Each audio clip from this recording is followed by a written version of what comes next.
9 तारिखाव जितु जानो गोनां बिसायख'थि बे बिसायख'थियाव 46 नं उदालगुरि समस्तिनि बिजाथि रिहन दैमारि सार रिहन दैमारि सारखौ जों मानो देरहा होनांगौ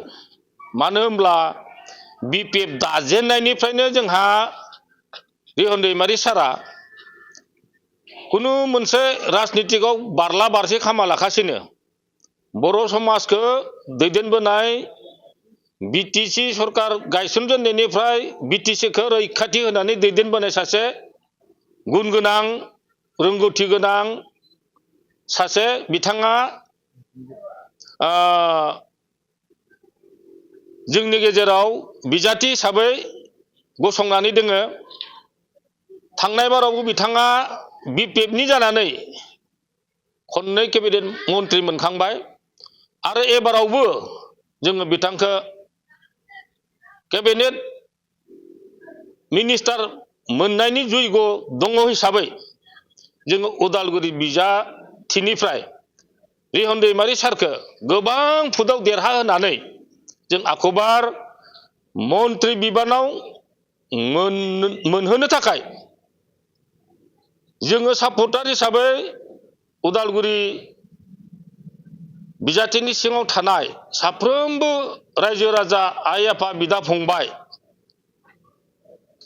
जिसिबां भट होग्रा जोंनि नागरिकफोर दङ सुबुंफोर दङ बे सुबुंफोरखौ आं खावलायदों आंनिथिंनिफ्राय मानो देरहानांगौ होनोब्ला मानोना बिथाङा गोबां अभिगता गोनां सासे गुन गोनां सासे व्यक्ति आरो बेनिखायनो जोङो हास्थायदों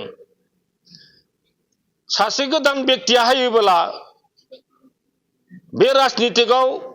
जौगाथायनि खामानि मावनो राजनीतिक हान्जाखौ दैदेननो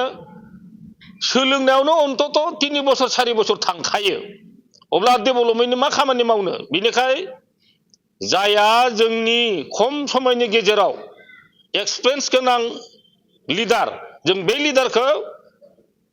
दैखांनानै हरनानै देरहा होनानै जोंनि उन्नयनमूलक खामानि मावनो गोनां खामानिफोरखौ थाबैनो मावफुंनो हागोन होननानै आं सानो बे इउपिपिएल दोलोनि जि बिजाथि दिपेन बर' बिथांनि फोसावदिंनाय जितु रायजोनि गेजेराव हाबनानै जितु बुंनाय रावफोर जों खोनादों नुदों ससियेल मिडियाफ्रावबो जेफोर बाथ्राया समाजनि गेजेराव सावरायनायनि गेजेरजों नाजावजायै बाथ्राफोर जों नुनो मोनदों माने जौगाखांनि बादै बिथांमोना सोंखारिनायखौसो आं बांसिन नुनो मोनदों आरो माबा बिपिएफ हान्जायालायनो माबा अरुणोदय दाननाय माबा आइबिएस स्किम दाननाय बेफोरबायदि माबा बानजायै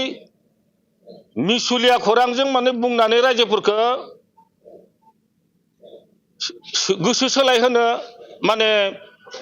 एकेबारे बानजायै रावफोरखौ रायजोनि गेजेराव बुंनाय माबाखौ खोथाफोरखौ जों नुनो मोनबाय थादों नाथाय खोथाफ्रा बेबायदि नङा बिथांमोना गोथौयै रायजोफोरनि गेजेराव हाबनानै रायजोफोरनिफ्राय बेबायदि गोसोफोरखौ बोनो हायाखै बिनि थाखायनो नंखाय खौरां बुंनानै जोंनि रायजोफोरखौ गोनो गोथो खालामनायखौ जों नुनो मोनदों थांनाय बे बाथ्रायाव आं बिदिथ' नुनो मोनाखै नाथाय माखासे खामानिफोरखौ बिथांमोना बिपिएफनि सायाव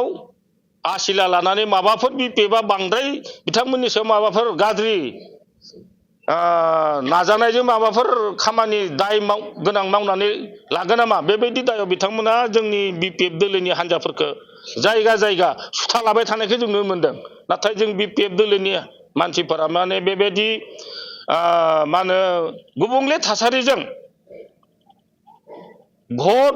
होनाय मोन्थायखौ गुबुंले खालामनायखौ जों इच्छा खालामाखै आरो जोंनिथिंफ्राय बेखौ जों हास्थायाखै नाथाय बिथांमोना सम सम गुबुंले बारहावाखौ लाबोनो थाखाय